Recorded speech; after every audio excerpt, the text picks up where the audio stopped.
Welcome to Live Large Universe. This is John Farian here with you live tonight, back on Facebook, back on Sunday nights, and we're here to live large, right?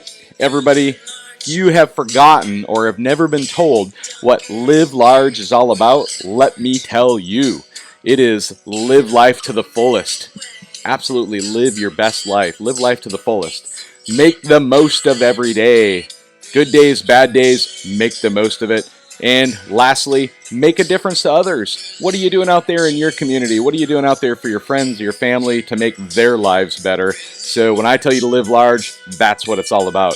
This show, again, if this is the first time you're seeing it, we focus on snowmobile safety and education. We dabble sometimes in other power sports worlds. But at the end of this show, hopefully you have learned something and experienced something, and maybe you'll be better for it when we're done. So appreciate you watching. Come in here live right now and watch it. Drop it in the comments and let us know where you're watching from, because every single comment and every single share will be an entry to win these amazing Fly Snow goggles. Fly Racing is a sponsor of the show. Amazing goggles. These personally are the goggles that I use, and they're amazing. I use them with my Formula helmets that I have from Fly, but $100 value for these goggles, and you can pick whatever colors available on the website. Share the show, jump in the comments, let us know you're watching from, and we'll get you engaged with the show. So do we have everybody out there? All right, guys. So drop it in the comments and let us know. All right, I just discovered that I've got just friends modes in here. I'm going to go into Facebook right now and fix that, because I see we went live in just friends mode. We can't have that. We got to share it out to the public. So let me get in here and edit that live. I apologize for the delay, folks. All right, we are going to go in here and make this public. And done, and save.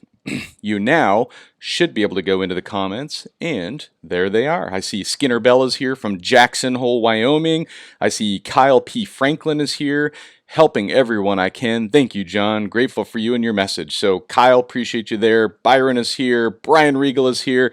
We've got all kinds of amazing people in the comments. Again, sorry for this. If you can share it out in the comments, let us know what you're doing, and we'll get you in to win these amazing goggles. So Levi, if you're ready, we're going to unveil you here in 3, 2, and 1. How the heck are you, Levi? Good. How are you, John? I'm awesome. I'm awesome. So I always like to give the viewers a little taste of how you and I got connected, and I'll tell you from my point of view what happened. And then I'll have you confirm if that's what you remember too. But I've been doing this show. I've been on social media for quite a while, and my memory tells me it's probably been at least a couple of years, if I remember right, that you started following me. Started following the show, and every now and then I'd get a message from you, and you always had some really interesting questions, and you had some things you wanted to understand and learn about what's going on in the industry, and maybe tips and best practices for different things. And it's been kind of, from my point of view, kind of a fun friendship slash partnership of I think if you're 18 now, you probably were 16 years old or so when we first started chatting back and forth. And to see you now as like legit 18-year-old adult out working in the real world, you've moved out of home. Life has changed for you in the last couple of years, and to see that evolution has been super fun for me to watch. So anything I missed there? Anything that you want to share about like how you first stumbled across my show and what I do, and anything there? No, yeah, I think that about 2 years ago I ran into your show. I think it was actually on YouTube. I just watched. I think your YouTube channel. I watched some other people, and I said this would be kind of cool. I'd be down to do it someday. So I just found you on Facebook, and Yeah. we actually had friends on Facebook at the time. So I gave you a follow, and then down the road I hit you up, and I just asked some interesting questions to try to get some insight on certain things, and you helped me out with that. And then what was about a month ago, or a little bit more than a month ago, I asked you if I can come on the show, and we worked that out. So Yeah, very cool, very cool. Well, why don't you just give everybody a little background of, who Levi Varner is? Like, tell us a little bit about, where you were raised, kind of what your life has been like up to this point in time, and then take us into kind of where you're at and what you're doing now. But yeah, just give us some background on yourself. yeah, so my name's Levi Varner, 18, from Linden, Washington. I've been riding snowmobiles for about 8-9 years now. Started when I was young. Dad got me into the sport. My first sled was the little Indy 340 Polaris. Nice. But before then, I'd ride on front of my dad's sled. currently I'm in Oregon right now doing wildland firefighting for the summer. Try to wanted to figure something out so I could work summer longs and ride in the winter. So this is my first season doing wildland firefighting here in Oregon. Um, that's about it. Yeah, no, that's awesome. So you grew up in Washington, you were born and raised in Washington the whole time, right? No, I was not born in Washington actually. I was Okay. adopted at 2.5 years old. Oh, very Um, cool. I'll let yeah, I'm adopted from a country called Azerbaijan. My parents adopted me when I was 2.5 years old. So Oh, wow. from 2.5 years old, I was from live in Washington. So yeah, That's awesome. That's something I didn't know about you, so thanks for sharing. I appreciate that. yeah, I don't. Yeah, That's pretty cool. So, but you've lived your most of your life there, and so take us back to kind of your first snowmobiling experiences. Did your parents snowmobile ever since you were adopted, and you kind of got into it early on, or what point in your life did you get exposed to snowmobiling? my dad's snowmobile. My mom doesn't do the sport. She don't like it at all. Too cold for her. But my I don't know how young or whatever. My uncle and him. So my dad started snowmobiling, and my uncle got him into it, I guess. And I'm not quite sure how old I was. I know I was a kid, when I first started going. My dad, he built these handlebars that would go in front of his risers, and he put a little wire in so my hands wouldn't get cold. I'd wear these mittens. So I just ride in front of him, and I think maybe 10 or 11, I got my first sled. Like I said, it was a little Indy Polaris.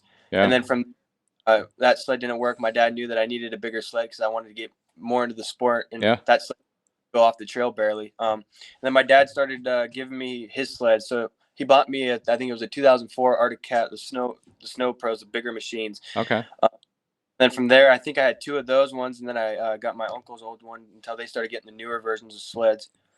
And then when my dad started buying new sleds, and my first mount sled was a 2015 Cat, and that came from my dad. And then my newest sled that I'm on right now is a 19 Alpha, and that came from my dad. So it's just all carried down from my dad. He buys a new sled, he gives them to me. But I'm actually just bought a new sled for this season. I'll be on it next season. I can't really say too much on it, just from the person that I bought it from right now. But yeah. yeah. Very good, very good. That's awesome. And so, you know, I know roughly what part of the state of Washington you're from, but tell people, like obviously there is a trail system, but the area you live, the mountain riding and the backcountry riding we have there is actually, from my point of view, one of the more probably aggressive, intense, areas to ride. Like I think of Mount Baker, Washington. I think of, Bear Paw, Excelsior. And I'm assuming those are all kind of the regular spots that you kind of grew up Yeah, riding in, right?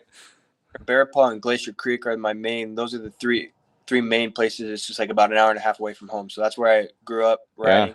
Go on trips. Like we went to McCall this year. That was a rough trip for me just because of broken parts and a lot of damage this season. But yeah. we go to I think once a season usually. But mainly I ride in Washington. Normally Excelsior and Bear Paw. This season I actually rode in the NRA area for the first time. That was for my Avalanche course. Avalanche course. Never ridden down Yeah. there, but Yeah, no, that's awesome. And we're going to get into a little bit later in the show, you talking about your experience with Avalanche training and that you've just recently gone through an area level 1 class, which I'm excited to kind of hear your perspective on how that went. And we'll cover that later in the show. So for those who are here, be sure you continue to watch and tune in because that's pretty cool. But, when you and I were chatting about a show and, what topics we wanted to cover, I think one of the things we wanted to talk about was your experience going through an area level 1 through our new local Avalanche provider called Elevated Backcountry here, and that was part of it. But then we started brainstorming and like, well, what else can we chat about? And our interactions over the last couple of years, what kind of intrigued me was this idea of, I'm 47 years old and I've been in this industry now for a long time, and I have in my own eyes and my own vision of like what is going on in the industry. I know who I follow and all those type of things. But I thought it would be interesting for a lot of the folks who watch this. To kind of hear from you that, at 18 years old, you're kind of coming, out of your youth into your adulthood, and literally you are the future of our sport that we all love. So everybody here who's watching, they're obviously passionate snowmobilers. And, I think there's a lot of insights that you can share with us about, what are the things that you see, what do you think is important, kind of where do you see the industry going? I think it'd be kind of fun to kind of just go through some things, and you and I jotted down some bullets here, and I'll go through it. And you think about the snowmobiles you grew up on, and compared to your newest sled that you've been on, which is that 2019 Alpha, right? So talk to us about kind of modern snowmobiles and what you see. I mean, there's, four main manufacturers still, really three key players in the mountain segment, and that's, Arctic Cat, which you're riding, Polaris, and Skidoo. Those are the three key ones. Obviously, mountain maxes and those kind of things with Yamaha, those are available, but, very similar to Arctic Cat. And then I'm actually curious on your perspective on this too. Is I don't know if I'm saying it right, Taiga or however you say it. It's that electric snowmobile that's coming out. It's not even released yet, but it's been in the marketing and the advertising. I don't know if you've heard or read anything on that, but when you think about snowmobiling and the snowmobiles that are available today and kind of where you see it going, like tell me a little bit about like where you're drawn. Like what do you see and what are the benefits of different sleds that are out there, and what draws you to any particular manufacturer, whether it be Arctic Cat or maybe another one down the road? Yeah. Well, this Arctic Cat would be my main choice just because that's what I was growing up on. Yeah. Buying a new sled, I was kind of maybe running towards buying Skidoo, but talking to people and just being on that sled that I've been on, I decided to stay with Arctic Cat for this next coming season. Yeah. Where snowmobiles have came, it's almost like you don't got to do much to them out the box. You buy them back in the day, people would put all these mods on them, put turbos on them, put all these aftermarket stuff to make them more powerful, to go further and farther. But nowadays, you don't got to do that.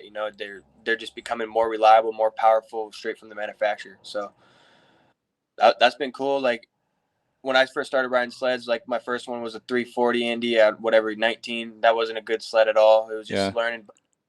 From my perspective of growing up from what I started on to now, it's just a totally different. It makes your riding ability, in my opinion, easier. It makes the rider to learn like the old sled, like those big tractor sleds, like the 2004s Arctic Cat Snow Pros. It's like they were hard sleds to learn on, but you hop over the newer style sleds, it makes your ability feel a lot more comfortable. It just feels like you can get further and learn quicker, which has been cool for me. Yeah, no, absolutely. That's really cool. And so, with what I feel like is inevitable, and I'm really curious what your perspective is the idea of, electric snowmobiles. Have you done much reading or understanding on, where the future of snowmobiling might be going and some of the technologies, like, things about, like, I think of in the last year or so, some things that have been happening and into this next season is like these giant LED displays that, Polaris has made them now. They're like 7-inch displays. You can track all your buddies on other Polaris sleds with each other. I've ridden with guys who do that. Skidoo now this next year has also got a big 10.1-inch display or something. I think it's over 10-inch display. But then there's also like electric snowmobiles coming, and to me, it's inevitable that all the manufacturers at some point will offer one. But what's your thoughts? I mean, you think about the age you're at, and you look at the future of the world, period, right? And I'm sure you see like Tesla cars out in front of you, and all these other electric cars that are coming. And like, is that something from your perspective right now? Like, are electric cars kind of cool in your world, and you and your buddies when you're talking about it? Is that something you guys think about, or you still kind of a true motorhead, burning gas and having pistons bouncing up and down? Yeah, for me, like for sleds, I'm young, so I'll save the electric start for someone that needs it. So I personally don't care to have electric start. I enjoy pole starting it. I don't know, Yeah, but not electric start. I'm talking about an actual electric snowmobile where the engine and everything is fully electric. That's what I'm talking about. it depends if they were powerful enough. I would try one. I like burning gas. Personally, I don't got much of an opinion on electric cars. I personally probably would not buy one now. Yeah, I think inevitably we're all going to get into it at some point in time too. But it's just kind of interesting seeing your generation. What do they think they're going to be riding 5 years from now? And I'm almost positive we're going to start to see more manufacturers come out with electric sleds. And right now, Taiga is out of Canada is one of them that's coming out. I actually made a phone call the other day, and they told me that their mountain sled won't be out for this coming season, but the following season is when they'll have a fully electric motor sled and everything in there. So. I seen something about that on the internet too, but for one, I came across it because it said Tesla snowmobile, so I was like, oh, I wonder what this is going to be. Didn't get my mind very, very much, but see how it does. Yep, sounds good. And so what about social media? Like think about, who are the people that you're following and where, right? I think, for me, obviously we're here on Facebook, the format with show we have, a lot of the generation, my generation and, some younger and older both are on Facebook. I know Instagram, you got TikTok. Like where do you find yourself spending the most time? And when it comes to following people in the snowmobile industry, do you find yourself following like true sponsored athletes that are racers and, like the Brants and the Rasmussens of the world? Or are you finding yourself just thoroughly enjoying the random content that pops up on, say, a TikTok or Instagram just from fellow riders? Like, tell me where your mind is around social media and when it comes to the snowmobile industry. Yeah, personally for me, I use social or Instagram mostly. Yeah. Um, yeah, I do follow a lot of the sponsored big guys in the industry because for one, I can look up to them. I can see where they started in the industry and where I can get to in the industry. Um, it's motivation for me, so I can. And then I've talked to a few guys. Talked to like Maverick Walker and a couple other guys on social media, and I just ask like how did you get to where you went? And that's obviously dedication, hard work, and it Yeah. pays off. I just asked them, like how did you get there? How long did it take you? What are your opinions on it? So for me, I use Instagram mostly, and I do follow a lot of the bigger guys in the industry just because it's someone you can look up to, and if they can do it, you can do it, and you can just. I go through people's social medias. I'll like go to the very bottom of their post and see where they started from, and so like their latest post to their newest post, and you can just see where they started from, and you can just use kind of what they do on social media as a platform. You don't want to copy them, but you can use them. You can see what they do and kind of Yeah. that for yourself. Yeah, no, that's super interesting, and part of obviously you stumbled across me, found my show and stuff too. But talk to me about kind of where your mind was at when you first started reaching out to myself. And I know you and I have had conversations, and I've had conversations too. Like Kyle P. Franklin is on here too, and I believe you've messaged him back and forth a few times. Whether it be myself or Kyle, like what inspired you to reach out to us specifically, and you know, and Um, what value can we bring to your life in the sled industry? I guess that's what we want to know is what our perspective is.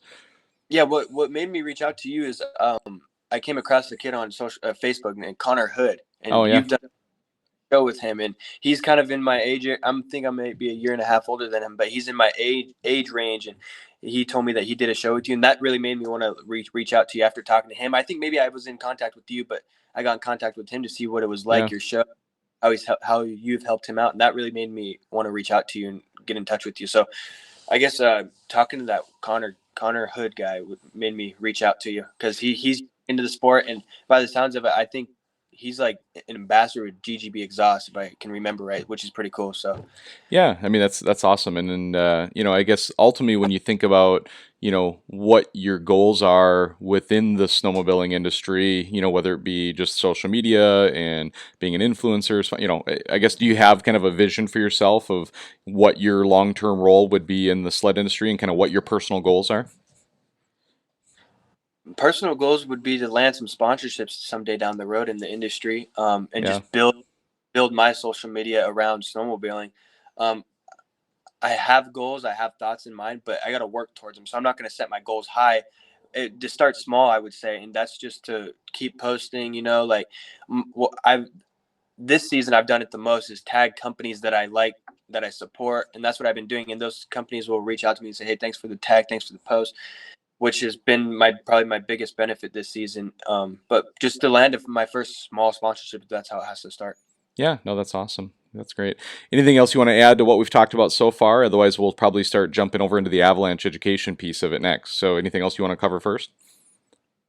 We're Okay. good. All right. Sounds good. So, I described earlier the area that you grew up riding in. From my perspective, when avalanche danger gets high, like some of those areas you've described are areas that I personally avoid, right? Because it's pretty big terrain, high risk avalanche condition. If it's a high avalanche danger, the terrain that you ride in up there is a pretty intense area. And I'm sure there's pockets that you can run safely too. But think back to as you were growing up when riding with your dad, maybe an early experience or close call that maybe you guys had with avalanches over the years that kind of got it on your radar, right? So think of like, was there an experience years ago, maybe months ago, where you guys had any close calls or anything that you saw that kind of got your eyes open to what avalanche education is and why it's so important? Close calls. I wouldn't say I had too many major close calls personally. I can't remember what year it was, but I was on that 2004, 2005 older machine sled, and my uncle went up on the side hill, and I seen him break a slide down, and it came down. It wasn't big, but it was a decent size for a little kid. It kind of was, oh, what's that? That's gonna hurt. Yeah. I decided to turn out to my left, and that wasn't a very good decision because it went down off this cliff. Uh-oh. Um, I didn't know, so I was just like, I need to get out of here. And I actually got stuck down there. The slide came down, stopped. it stopped from a good distance of where I was, but Yeah. I guess like I remember going home that night. I'd be like, "Hey, mom, this happened." Like it's scary seeing something. I was a small kid, seeing something so big and it grows quickly. Oh It yeah. can take. So that made I wouldn't say that made me want to go get avalanche training because I was young. I didn't quite know what the training was all about. But I guess thinking back on it, that's helped me want to get the education. And about a week before my avalanche course, I was up at Bear Paw riding, and actually the elevated backcountry, the guys that do the training, they were Yeah. up there at the time.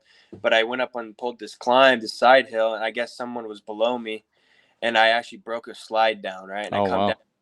yeah, and Pat Kennedy stopped me. He was like, "You just see what happened? Let's stop and talk about that." And I was like, "Yeah, I shouldn't. I take ownership. I shouldn't have done that side hill. I broke it loose, and there was five people below me. It wasn't big, but it was still a warning sign. I shouldn't have been doing it, especially with people below me. So that was another eye opener. I got some feedback on that, and that was the one that I broke.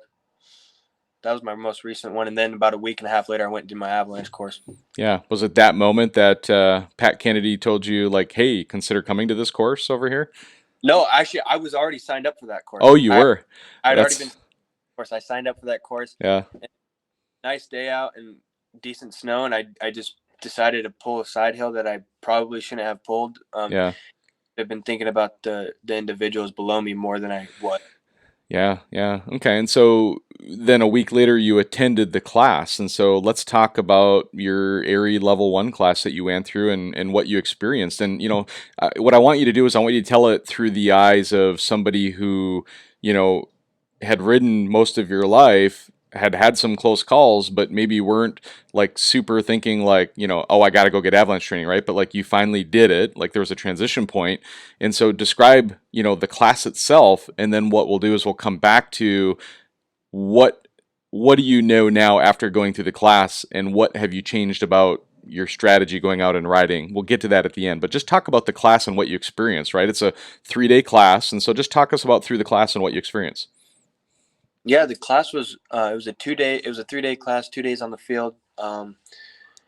And my biggest takeaway that I took from it, I kept talking about it, is there's a lot more to snow than it falling from the ground and making a surface on the snow. That's what I took away. There's a lot more to snow than just snow, and it causes a lot of damage, and there's a lot that goes into it, like ice layers and hoarfrost, and like I didn't know anything about it, and Yeah. there's a lot more to learn about it. Like I don't know, I didn't wrap my head around everything that I learned in that class, but I definitely want to learn more.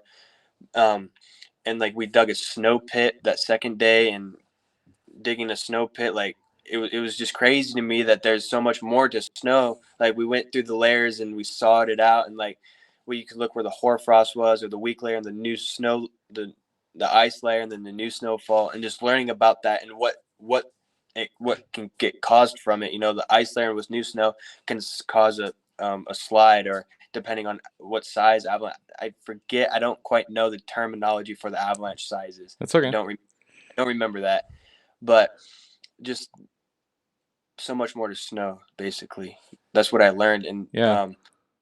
Did and did you also then learn about like different types of terrain and what, is avalanche terrain versus what isn't, and like some of the slope angles and things like that? yeah, Did they cover that for you?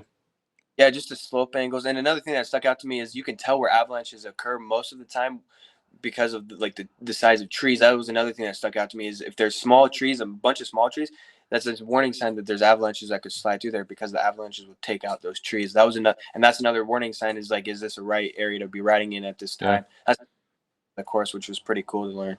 Yeah. Um, And then how about your ability to kind of read a forecast now? Like obviously during that class, yeah, I was about to. had you, hang on one second. So had you previously before the class been checking the Avalanche Center forecast before you go out and ride? Was that something you guys did regularly before? No, I would just look if there's good snow coming in. That's all I would look, if there was snow, Yeah. and the elevation of the snow and the temperature. I actually just before my avalanche course, about a week. I think it was in the online class, or the online course. They were telling us the apps to download. And after my avalanche course, from the rest of my season, I would always check the avalanche weather, and read the conditions and moderate, and where to look out for on the mountain. So I do look at avalanche weather more now than I did, because I don't think I ever did. Yeah, no, that's awesome. And so, just FYI, Joey Fay from Elevated Backcountry is here watching right now, and he just sent a message. It says, "Stoked that you took our course and learned so much from it. The training is underrated thing in the sport. Training is an underrated thing in the sport." And so, he's saying thank you personally for helping get on and share your experience at their, their business, their backcountry, Elevated Backcountry business. So that's awesome. All right, man. So, reading avalanche forecasts, obviously, now that you have learned it and know it, like before you go out and ride, I know you probably only got to ride a little bit after that before you had to go down and start fighting fires, but did you get a chance to ride afterwards? And if so, what did you change about your routine? Did you go check the forecast? What were you looking for? Did you pick different areas that you maybe would have went before? Tell us about kind of what you're thinking about now as you go out and ride. Yeah, so after my avalanche course, I between me and my dad, because some of the guys I ride with, they're the old school, they don't really want to participate. And my dad understood. I told him, hey dad, I did this from the avalanche course. So me and my dad, every time before we go out, we got avalanche beacon checkers. We'd always stop there and check our beacons. But at the truck, I made it a habit with my dad. Let's do a beacon check. Let's check our battery level. And I think it was like a couple days we went road after the avalanche course. My battery was low, so it was below. It was like 48%. So I was like, I need to change my battery. So I Yeah. made that a habit. I think it was like 50%.